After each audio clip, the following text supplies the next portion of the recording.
I think it's time to return to the Raven. Stranglers. We're moving on to the next track here, which I think the name Baroque Bordello. We're going back in time to a bordello of the Baroque sort. Hope you guys are doing well and having a great day out there. Hope that you're having a great time with the album as well, because this so far is stacking up to be a really fun one, and a little bit more experimental, a little bit more progressive in the way that they do it, but nonetheless extremely enjoyable. So thank you guys so much for being here. Let's go ahead and dive on in. Baroque Bordello. Here we go.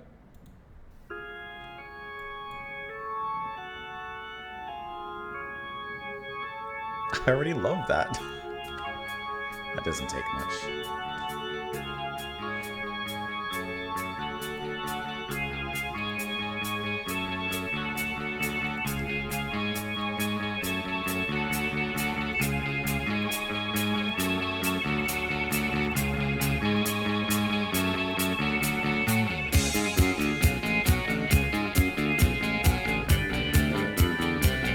Baseline's creeping. Kind of loosey.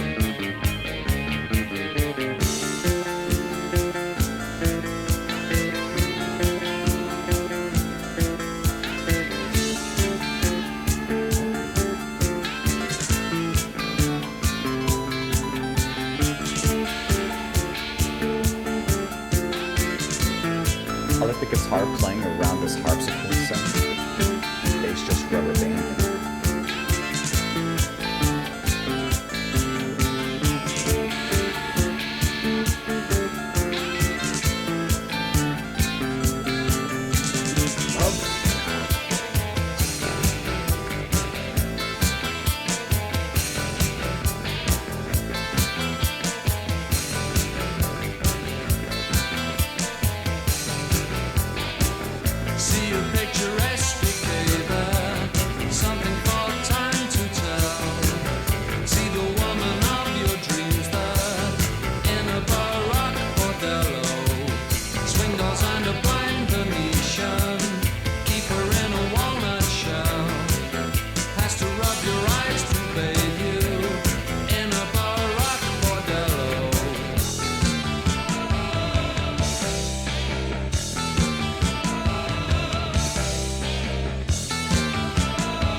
Every song just has some magic to it.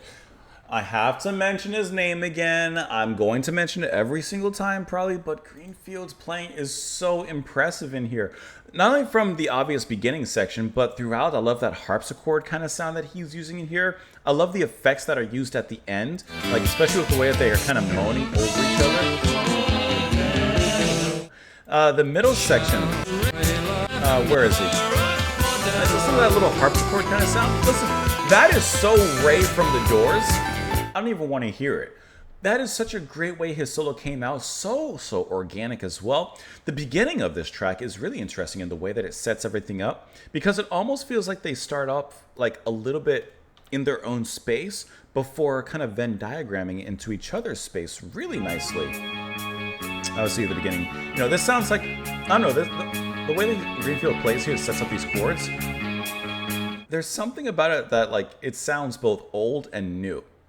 And then when the bass comes in really grooving, then guitar begins to play kind of aside. This is kind of a wonky off beginning, but then they bring it together right here. And I like how like guitar being played behind it, there's a lot of bends and a lot of playfulness with it, and it's not trying to play so straightforward and like perfect. It has a little bit of odds and ends and eccentricities. Like it plays a little bit more frayed, and I think that that works really well in, you know, like playing, I don't know, adding a certain tasteful strangeness into the music. I think this whole beginning is out of this world. And of course, once the singing begins, I like how it kind of sounds like, if I could put this into something, I would say like a progressive post-punk kind of sound. It just works so well. Baroque Bordello.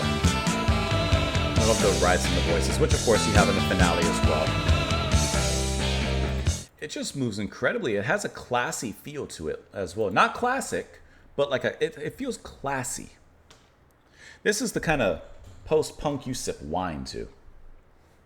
See a picturesque decay there, something for all time to tell. See the woman of your dreams there in a Baroque Bordello, or as he says, Baroque Bordello.